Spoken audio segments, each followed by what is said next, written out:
ऐसा नहीं है आपके पेपर में, अब फिर से मैं बोलूं, कैलकुलेशन आपकी इतनी स्पीड में होनी चाहिए कि ऐसा नहीं कि आप 0, 1 और 1 ऐसे कर करके जोड़ रहे हैं कि पहले आप फिर इसको 100 लिखते हैं, फिर आप 441 लिखते हैं और फिर आप 486 लिखते हैं और फिर आप बोले कि 6 और 1 7 हो गया, 8 4 12 हो गया, 4 4 8 1 9 और 1 10 हो गया। ऐसा नहीं करना है पेपर में आपको बैठकर, बिल्कुल भी ऐसा नहीं करना है, ऐसे आपकी ज़िंदगी खराब हो जाएगी। जिस तरीके से अगर मैं आपको बोलता हूँ कि 3 को 5 के साथ जोड़ो, आपका तुरंत उत्तर होता है 8, उसी तरीके से आपको उतनी ही मास्टरी जो है वो 2 अंकों की संख्या में करनी है, उसी तरीके से उतनी ही मास्टरी जो है वो 3 अंकों की संख्या में करनी है। यानी कल के दिन अगर मान लो आपको क्या करना है, आज के बाद सुबह से ही 71, 63, 57, ठीक है, मान लो 62, ऐसे बैठ गए, 4 संख्या को ले लिया, कोई भी 2 अंकों की संख्या, और इनको ऐसे जोड़ते चले गए। अब ये नहीं कि 2 और 7 9 9 3 12 12 और 1 3 13 का 3 हाथ में 1, ठीक है, 7 6 13 13 और 5 18 18 और 6 24 24 और 1 25, ऐसे करके 253 लेके आ रहे हैं। नहीं, ऐसे नहीं करना है। अगर आप चाहो तो बेस वाला फॉर्मूला इस्तेमाल कर सकते हो, या फिर आप चाहो तो सीधा जोड़ सकते हो। 70 60 जो हो गया, 130 हो गया, 134 और 7 जो हो गया आपका, ऐसे सोच लो 134 और 50 जो है आपका 184, 184 7 191, 190 और 6 कितना होता है 225, 253 आ जाएगा, सीधा यहाँ पर जोड़ लेंगे, बात खत्म।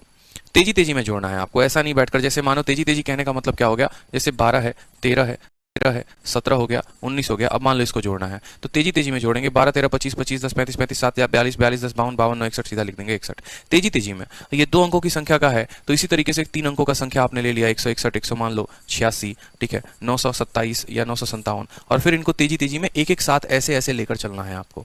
ये नहीं कि पहले एक बार इक्याई जोड़ेंगे, फिर एक बार दहाई जोड़ेंगे, फिर एक बार सैकड़ा जोड़ेंगे, बिल्कुल नहीं करना। एक ही साथ डिजिट्स को उठाने हैं और उनको साथ जो है वो ऐड करना है।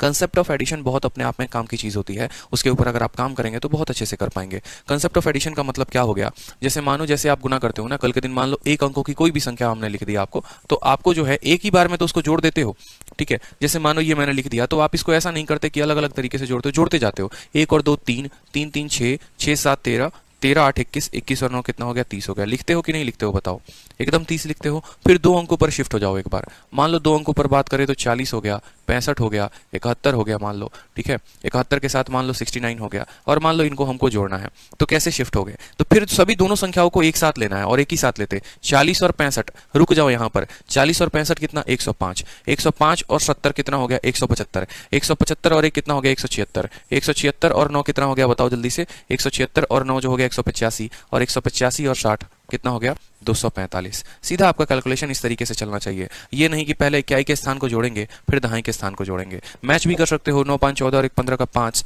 ठीक है, 7 6 13 13 6 19 19 4 23 23 1 24, कोई दिक्कत की बात। तो मेरा कहने का मतलब है कि जब चल रहे हो तो दोनों संख्या को साथ में लेकर चलो। ऐसा नहीं कि पहले इक्याई को जोड़ो फिर दहाई को जोड़ो, ये आपका बहुत समय बर्बाद करेगा। जैसे मानो 2-3 संख्याओं की मैं बात करता हूँ, 63 हो गया, 52 हो गया, 58 हो गया, अब 77 हो गया, मान लो इनको मुझे जोड़ना है।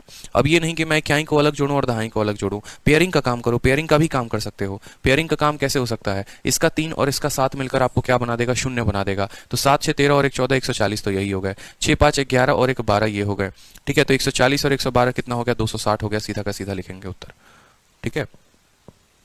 या एक एक स्टॉप बढ़कर भी आगे जा सकते हो, ठीक है। एक एक स्टॉप बढ़ने का मतलब क्या हो गया, ऐसे 63 और 52, 6 5 1 11 115, ठीक है। देखो यहाँ पर 6 5 1 11 115, 115 और 60 हो गया 100 आपका 75, ठीक है। 75 और 8 कितना हो गया आपका। इस तरीके से आप जोड़कर तेजी तेजी में लेकर वैल्यू आ सकते हैं, ये आपके ऊपर है, ठीक है। बिल्कुल 2-2 अंकों की संख्या साथ में पकड़ कर लेकर चलनी है। अब जैसे मानो इससे फायदा क्या होगा, 3 अंकों की संख्या हमने कल के दिन दे दी, 340 मान लो, 650 हो गया, 540 हो गया मान लो यहाँ पर, या 560 हमने लिख दिया, ठीक है। और 560 के अलावा मान लीजिए कि 730 हमने लिख दिया, या 731 हमने लिख दिया मान लीजिए। अब ऐसा नहीं होना चाहिए कि आप पहले इक्याई के स्थान को जोड़ते हैं, फिर दहाई के स्थान को जोड़ते हैं, फिर सैकड़े के स्थान को जोड़ते हैं। ऐसा करते रहेंगे तो जीवन बीत जाना है। एक ही बार तीनों संख्या को उठाना है और साथ साथ जोड़ते चले जाना है। जैसे 340 और 65 आप ऐसे जोड़ो ना जैसे 1 अंकों की संख्या को जोड़ रहे हो। 300 और 600 900 990 हो गया, 1000 कम, 1000 में 10 कम, 990 में 10 दे दिया तो 1000 हो गया, 1000 1550, 15 7 22 50, 22 50 और 22 और 3 कितना हो गया 22 50 22, बताओ 81 जो होगा वो हमारा करेक्ट आंसर हो जाएगा। 2281 2281 जो हो गया करेक्ट आंसर। बिल्कुल एक और तीनों संख्या को साथ में पकड़ते गए और हम जोड़ते गए यहाँ पर, ठीक है। देख लो एक आ गया 6 3 9 9 5 14 14 4 18 का 8 हाथ में, ठीक है। और 7 5 12 12 6 18 18 3 21 और 1 22 हो गया। ठीक। तो स्पीड में इतने तेजी तरीके से हमें एडिशन करना है कि जैसे लगे कि हम एक अंकों की संख्या को ऐड कर रहे हैं। क्यों? इसका फायदा क्या होगा? कल के दिन मानो मुझे 1634 को 1574 के साथ और 1500 जो है 61 के साथ मुझे जोड़ना है, तो ऐसा नहीं कि पहले मैं एक अंकों को जोड़ रहा हूँ, फिर दूसरे वाले को जोड़ रहा हूँ, फिर तीसरे वाले को जोड़ रहा हूँ, फिर चौथे वाले को जोड़ रहा हूँ। 3 संख्या के लिए मैंने 4 बार जोड़ा, ये गलती नहीं करनी है। जोड़ते गए, लिखते गए, जोड़ते गए, लिखते गए, जोड़ते गए, लिखते गए। तो ये इसके ऊपर मास्टरी कौन करेगा? क्या इसको मैं सिखाऊंगा कि कैलकुलेशन कैसे करना है? हमने तो आपको बता दिया लॉजिक की, देखो 2-2 संख्या को पकड़ते चलो और आगे बढ़ते चलो। मतलब ये समझो ट्रेन यहां से चली तो वापस उस स्टेशन पर नहीं जानी चाहिए, यहां से चली अगले स्टॉप पे रुको, यहां के सवारी को भरो, फिर अगले स्टॉप पे रुको, वहां के सवारी को भरो, फिर अगले स्टॉप पे रुको, वहां के सवारी को भरो, टोटल पैसेंजर की संख्या आ जानी चाहिए, बात खत्म।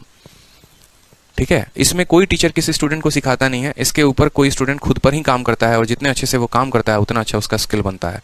ठीक है। तो ये आपको ध्यान रखना है इस तरीके से।